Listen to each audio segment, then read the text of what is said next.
Ahoy, Sonic Moto fans. I'm Dave, aka Sonic Moto, and I thought I'd give my Patreons here an update just because, well, there's been so much that's going on, mostly me sitting on a couch all throughout the day. No, actually, I'm getting out, but I thought I'd touch more on the update for those that are wondering, more real time, and those that are following me and supporting me on Patreon.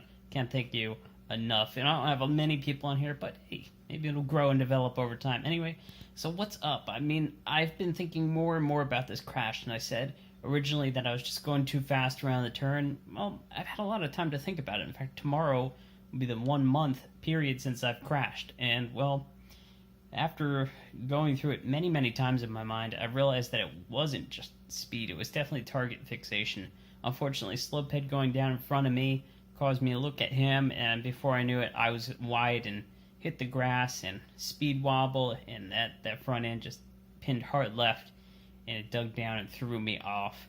Now, in terms of injuries, I banged my knee really darn good. I didn't realize that I banged it too hard because it didn't feel terribly injured at the time, but it swelled up quite a bit, and it's still very, very sore in terms of different times of the day, and still swelling up, but it seems like a month later it's getting quite a bit better. The hand, well, holding up the camera, of course, the hand is doing okay.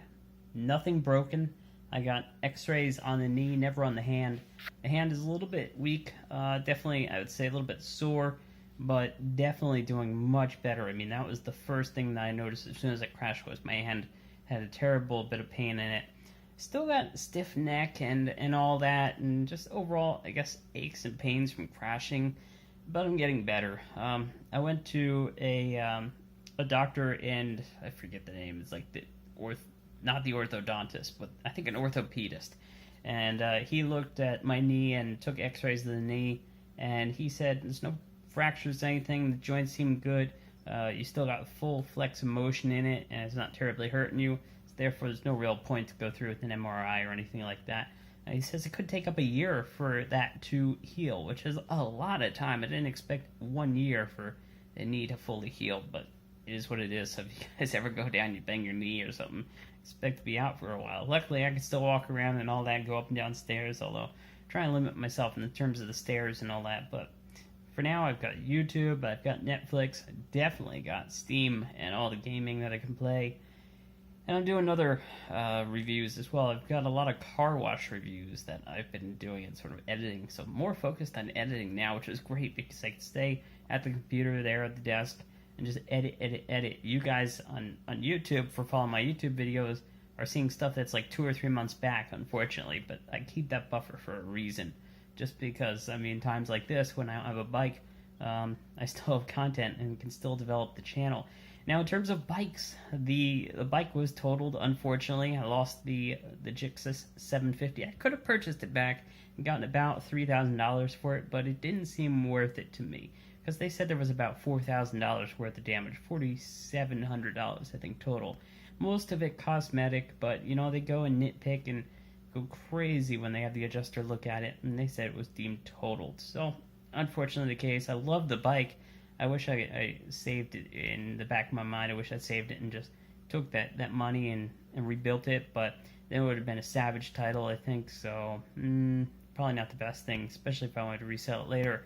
So what am I looking into now? Well, there's a bunch of Hondas, and I'm looking specifically at the CB900F. I think it's like the Honda Hornet is the trade name, if you will, or the 919, something like that. But yeah, a 900cc, which seems like a lot in terms of the numbers and the paperwork, but it has about the same grunt and physical driving power, riding power, as the 750. Hopefully they'll have a little bit more low-end torque. I've never ridden one, but it seems like a good thing. A lot of people are getting them for about between $2,500 and $3,500, and I'm just going third-party seller right now, just private sale on Craigslist, and I'm not even dealing with going through the dealerships anymore, because the pricing is just so incredibly high. I'm going to have a video on this, on why I'm not purchasing the bikes anymore from dealerships, and it's mostly because pricing. I mean, they're a business. They're in business to make money.